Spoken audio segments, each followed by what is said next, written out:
Grabe, ang init mga katulong. Tapos, wala pa kaming electricity.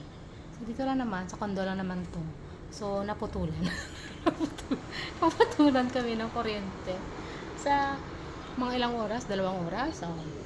So, ginagawa ngayon nila. Kasi may kailangan na silang palitan. Ano daw, battery? Parometer. Hindi ko alam kung ano yung palitan nila.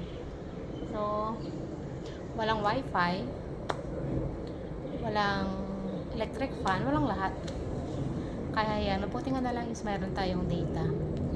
Kaya makakapag-search tayo sa Google, makakapanood tayo ng sa YouTube, o makapag-scroll tayo sa Facebook natin. Ay, grabe. Pero grabe ang init mga katulong. Nakalimutan ko pala. Meron pala ako doon small fan. Small yung mini fan pala. Meron ako doon. Tapos may power bank naman ako na naka-charge. So, pwede ko yun magamit. Tapos, grabe. Kabisi yung katulong niyo. Kakanina umaga as in non-stop talaga yung trabaho ng katulong.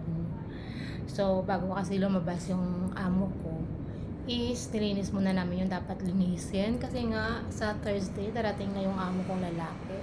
So may study room pa akong kailangan linisin. Yung study room kasi marami mga boxes, kaya kailangan talagang maglaan ng oras yung amo ko kasi nga kailangan namin ilabas yung mga documents nila na nandun.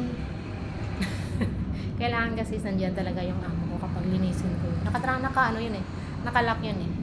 2 room kasi yung nakalock dito, yung master bedroom nila tsaka yung study room.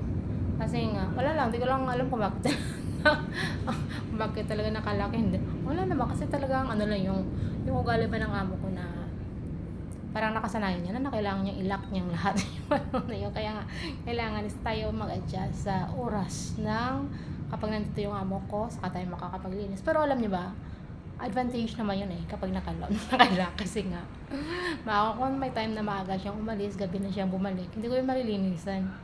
So, ibig sabihin yung talagang yung nasa dining area lang, nasa kitchen, may isa pang room dun, no? Yun lang yung nililinis ko. May 2 toilet sa labas, tapos isang toilet sa akin.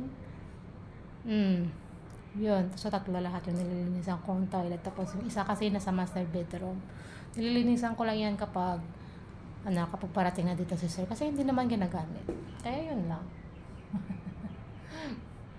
Pero marami pa rin din kailangan linisin kahit na ganun, kahit na nililinis mo yun kasi araw-araw kasi malikabok pa rin din nasa main road kasi ba hindi naman masyadong main road, pero at least daanan yung kondo kung saan nakatayo yung kondo ng amo ko, kaya lumilipad talaga yung alikabok, diba? Tapos may mga construction pa sa mga tabi-tabi lang.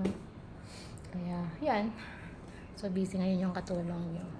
Nagpahinga lang ako saglit kasi nga as in talagang hinihintay ko yung laundryman na mag-deliver. Kaso lang, sinabihan siya namin na mamaya na ka na mag-deliver kasi nga, hindi ko rin makagamit yung lift kasi walang kuryente, diba? So, yun lang mga katulong. Paalam. Bye-bye!